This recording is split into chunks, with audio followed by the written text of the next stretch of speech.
Hi guys, good morning. I'm on vacation this week, but I did want to take a little quick look at the chart for the summer solstice today. This solstice has been getting a lot of press because it is, let me pull up my little article here, the earliest start of the season in the past 228 years. Okay, so at first I wondered if that was because it was happening at like 4:50 p.m., which I thought was a kind of a weird reason to say it was like so early. Because I don't know, was that a weird time of day? But the real issue is that it's happening on June 20th instead of June 21st or 22nd. And the reason for this is because of what they call quirks in the Gregorian calendar. Um, where this is the reason why we have leap years, right? Because it takes the Earth 365 days plus 6 hours to go all the way around the sun.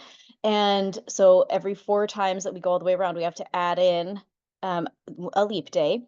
This is something that I did not realize is that every 400 years, okay, sorry, let me go look this right up.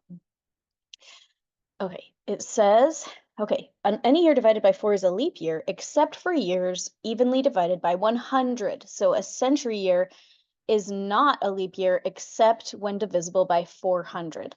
So the year 2000 was a leap year, but 2100 will not be a leap year. So skipping these leap years helps, excuse me, helps make sure that the calendar and the Earth's movement are aligned. So, what is so special about the summer solstice?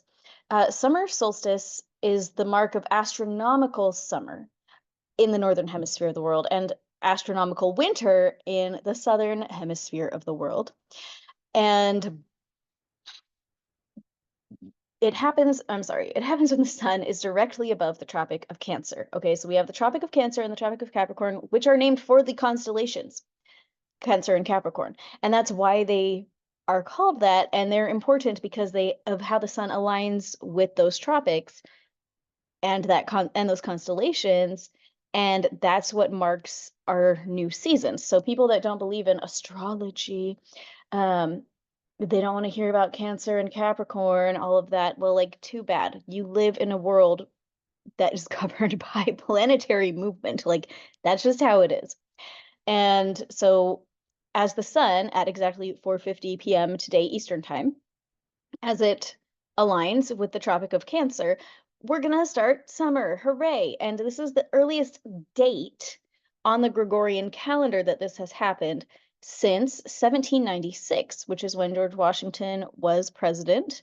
So it's been a while. It's been 228 years since it was this early. So as I was doing some research on how important this actually is, Mm, I don't personally see a whole lot of big symbolic meaning in it necessarily. I mean, it is interesting, and of course, I saw the 228, and of course, I thought 244, which is how long a Pluto return takes, and we just had our nation's Pluto return.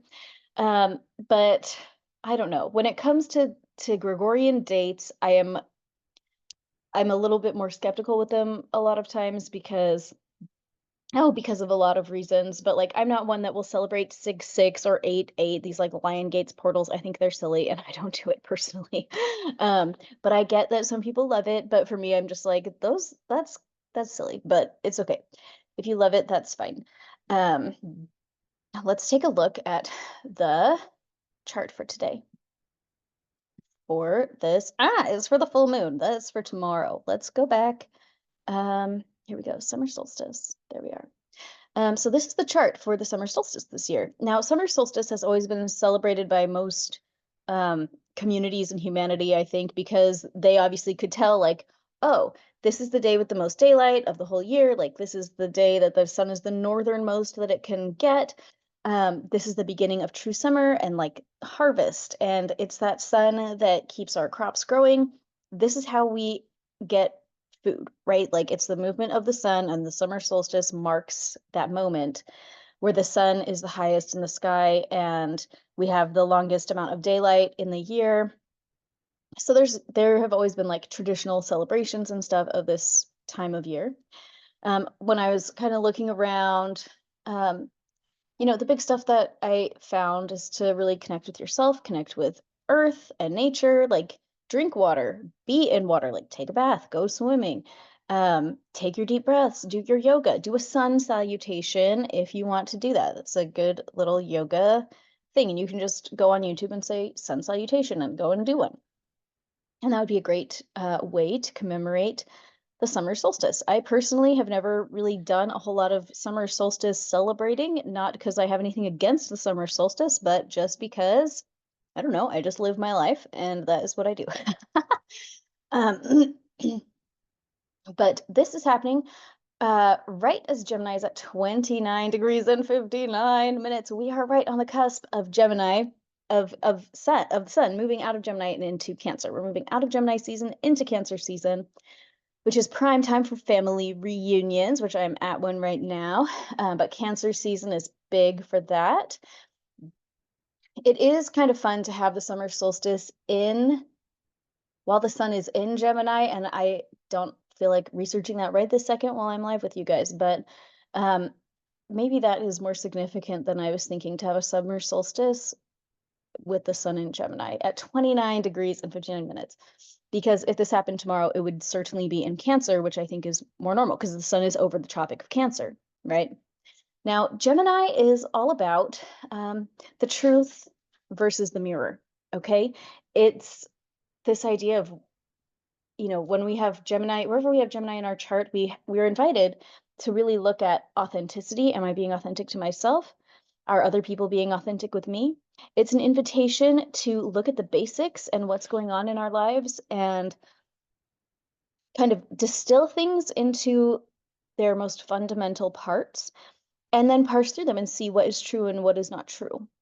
And so if I had to assign a symbolic meaning to this unusually early solstice and happening right on the cusp of Gemini instead of being solidly in Cancer, I would say that probably for the next 6 months, we have a divine invitation to exercise a little extra discernment, to look a little bit more deeply at the fundamentals of our lives and to really evaluate more what is authentic to us, what is not.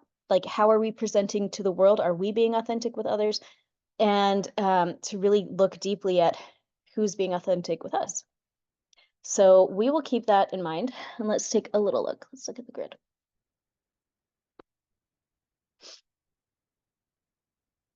The sun is squaring Neptune right now, which can also add to this sense of tension between our sense of spirituality and our sense of self. And so if we're looking at issues of authenticity and what is true and what is not true, and we feel some tension about our spiritual promptings in this context, um,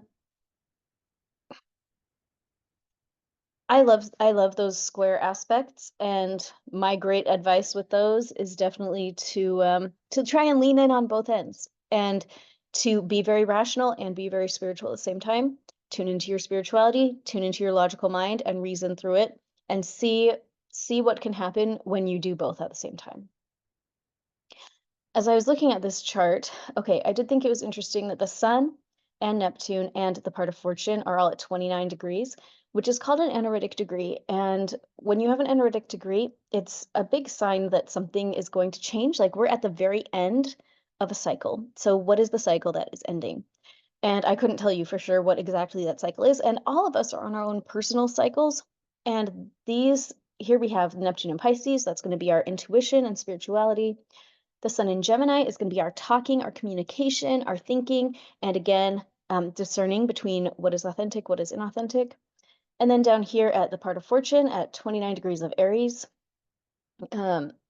that's going to help us wrap up a cycle with our physical bodies, with what we're getting started.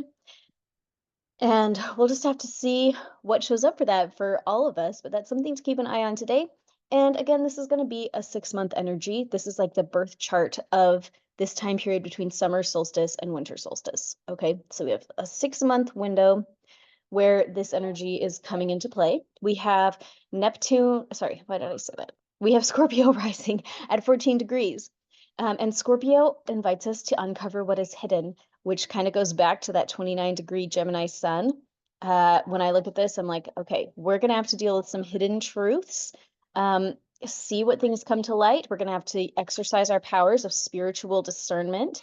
And maybe sometimes what we discern and what we are hearing is not going to make sense and it's not going to line up, and we're going to have to make a choice. Do I choose my spiritual feeling? Do I choose my mental feeling? That is this air sign of Gemini versus this water sign of Pisces in that square. The moon here is in Sagittarius in the second house, which deals with wealth and money. And I think that obviously makes a lot of sense that the national focus is going to be highly on the economy and issues of land and property and power and um, even issues of food and food supply, which can also fall into that second house. That Sagittarius moon is going to invite all of us to be a little bit more exploratory in our thinking. You may feel an urge to travel or something, and you might not because it's in that second house, which is famously not really into travel. So we have a travel-oriented sign cusping the second house, which is not travel-oriented. So how that is going to play out for us is just going to depend on each of us individually. How that depends, how that impacts, the nation or the globe at large is going to be really different as well. Let me pull up.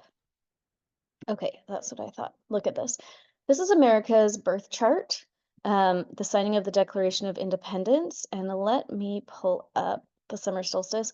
This is the thing that I thought was really interesting just now, is that the moon is really close. I mean, that is definitely conjunct the ascendant of America's birth chart. So this 6-month period, we have some interesting dynamics coming into play nationally as far as our national moon, the feelings of the people being in alignment with America's natal 12-degree Sagittarius ascendant.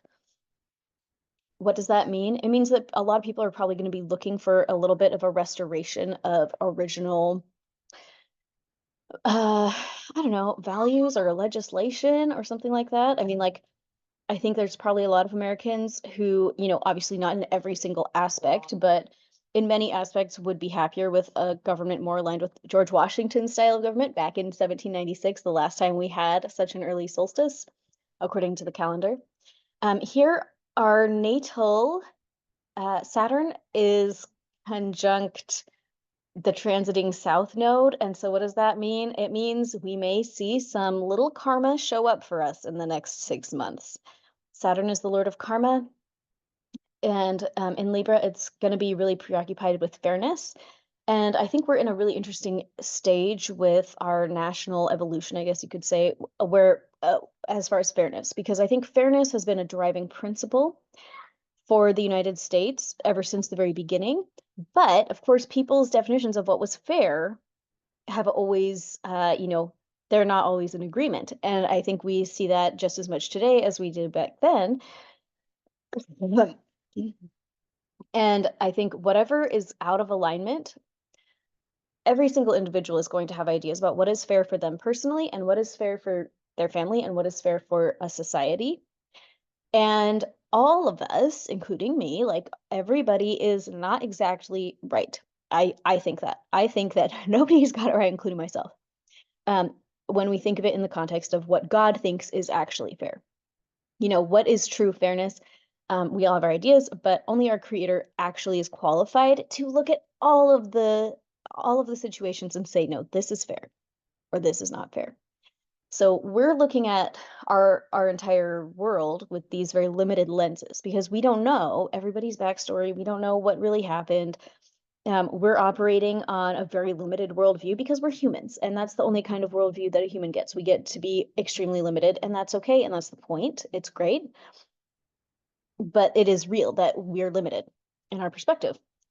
And so this south node here, though, I do wonder how much we're going to see some really big shifts around the issue of fairness and some stuff coming up as consequences of past actions we've taken to equalize things or to make them more fair when maybe it wasn't fair, or vice versa. I hope that makes any sense.